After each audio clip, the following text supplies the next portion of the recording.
Paano ang tamang koneksyon ng submeter from line side to load side?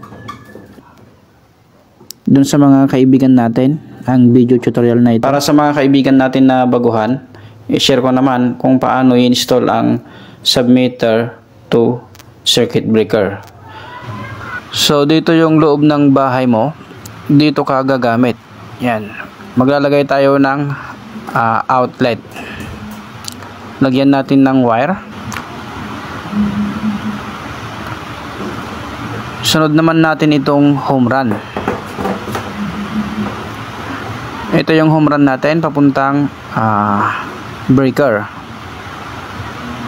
So dito tayo maglalagay ng load side. At dito naman yung line side. Ito yung duplex outlet natin. Kung halimbawa sa loob ng bahay, lalagay natin dito yung line neutral. So ito yung line neutral. Unahin natin itong line. Tusok natin.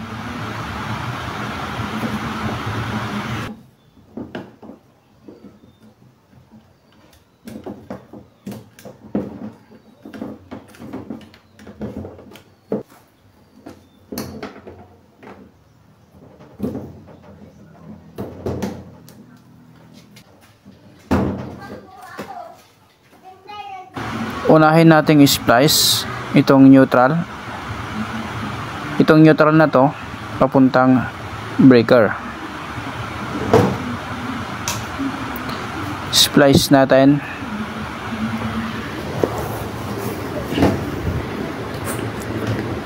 Sunod naman natin itong line. Ito yung neutral natin. At ito naman yung line.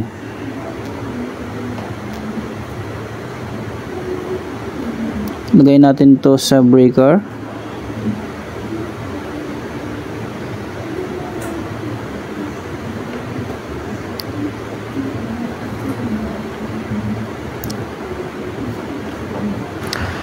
Sunod naman natin itong load side.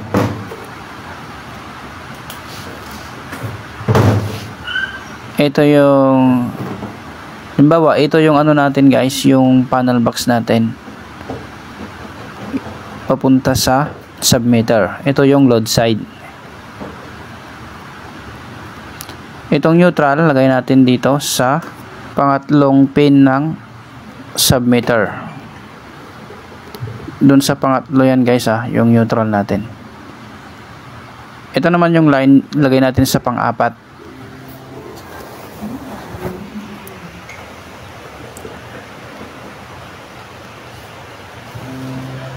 Sunod naman natin itong line side. Dito yung line side, yung manggagaling sa transformer, sa power provider. So itong may tagging,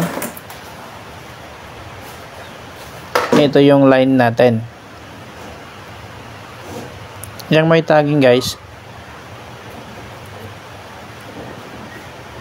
magka-connection yan sa number 4. Ayan. Sunod naman natin itong neutral. 2 and 3 is neutral. 1 and 4 is line. So ito yung outlet natin sa loob ng bahay. Kung ano yung sinasaksak natin dito, yun yung marireading ng ating submeter. Ayan. Marireading niya kung ano yung sinasaksak natin. Kung mabilis yung blink niya, ibig sabihin malakas yung ginagamit natin. Kahit iisa lang yung sinasaksak natin dito, kung malakas yung wattage niya, mabilis ang blink ni submeter. So ganyan guys yung installation natin.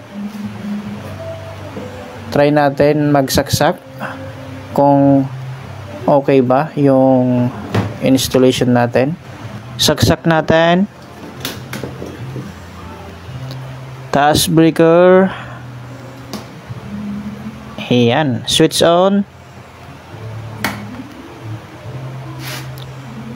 Ayan oh. Gumagana na itong water heater. Ang watts nito is 1000 watts, kaya ang submeter mabilis mag-blink kasi mataas yung ginagamit natin. Lagi nyong tatandaan yan guys, pag mataas yung watts ng inyong gamit na appliance, mabilis mag-blink ang gamit ninyong submeter.